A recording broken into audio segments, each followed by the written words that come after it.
Vous êtes fan de cette nouvelle Golf ou alors elle ne vous plaît pas tant que ça? Quoi qu'il arrive, vous êtes nombreux, 1,5 million en l'espace d'un mois, à avoir vu sa présentation statique à Wolfsburg dans le cadre d'une vidéo de notre confrère Julien Jaudry.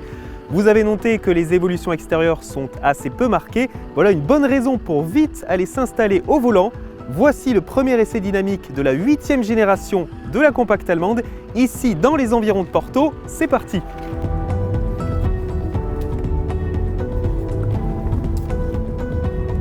Cette Golf 8 a une gamme de motorisation constituée de 8 éléments.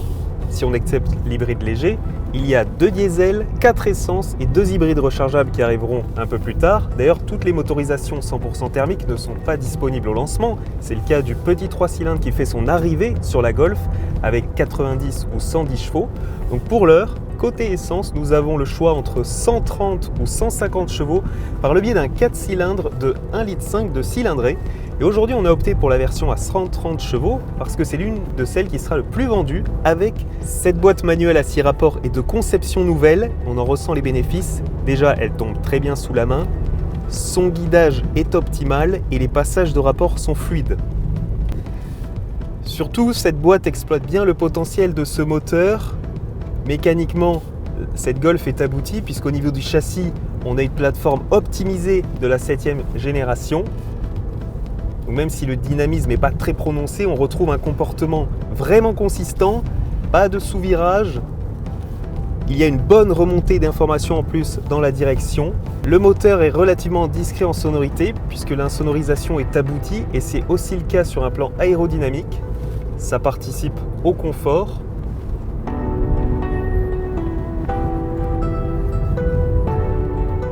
En plus des 3 modes traditionnels Eco, Normal, Sport, cette Golf enregistre l'arrivée d'un mode personnalisable. Autrement dit, vous paramétrez les réglages de la Golf selon vos envies et en cas de changement de conducteur, vos paramètres sont sauvegardés dans le cloud. D'ailleurs, le mode normal s'appelle Confort et c'est justifié parce que c'est l'un des points forts de cette Golf et à plusieurs titres. Déjà, l'insonorisation est d'un très bon niveau. Ensuite, on est très bien assis. Même si le maintien latéral est peut-être un peu juste en haut du corps, l'enveloppe du siège est un peu large pour les gabarits relativement fins, mais surtout parce qu'en matière d'amortissement, la compacte allemande se distingue par sa relative souplesse. Nous avons rencontré pas mal de sections pavées sur ces routes autour de Porto et on avait l'impression d'évoluer presque sur un billard. Donc ça, c'est un élément très important qui participe à l'impression globale de confort de cette Golf, autant en matière de motorisation que de châssis et de suspension. Nous avons donc une belle qualité d'amortissement et précisons qu'aujourd'hui nous roulons avec des jantes de 17 pouces en sachant que la Golf profite d'une gamme de jantes allant de 16 à 18 pouces selon les finitions.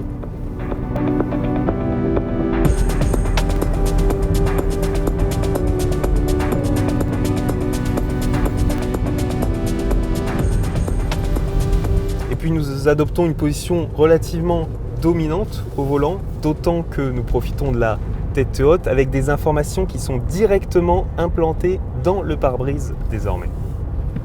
Par rapport à la 7e génération, cette Golf 8 présente donc une architecture intérieure très différente avec un écran central qui a été relevé, des aérateurs beaucoup plus affinés en partie basse. Mais la grande beauté, c'est l'apparition d'un univers très tactile, quasiment toutes les commandes le sont.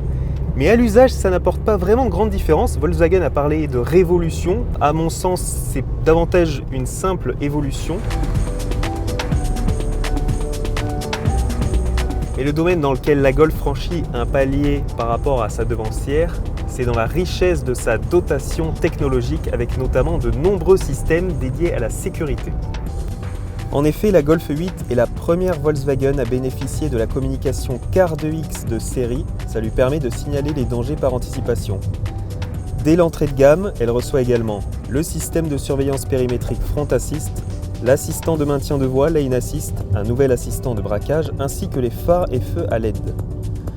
Ce poste de conduite entièrement numérique est aussi une dotation standard.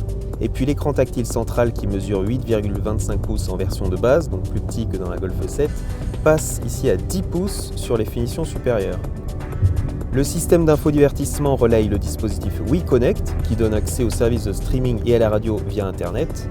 en sachant que l'App Connect Wireless permet de se passer du câble le reliant au smartphone. Pour le reste, on retient la présence de la climatisation à 3 zones et d'un système audio Harman Kardon. Et enfin, notez que notre finition style est synonyme d'un éclairage d'ambiance avec un total de 32 couleurs.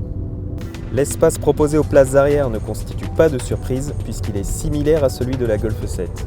Il en va de même pour le volume de coffre, il s'établit toujours à 380 litres et peut atteindre 1237 litres.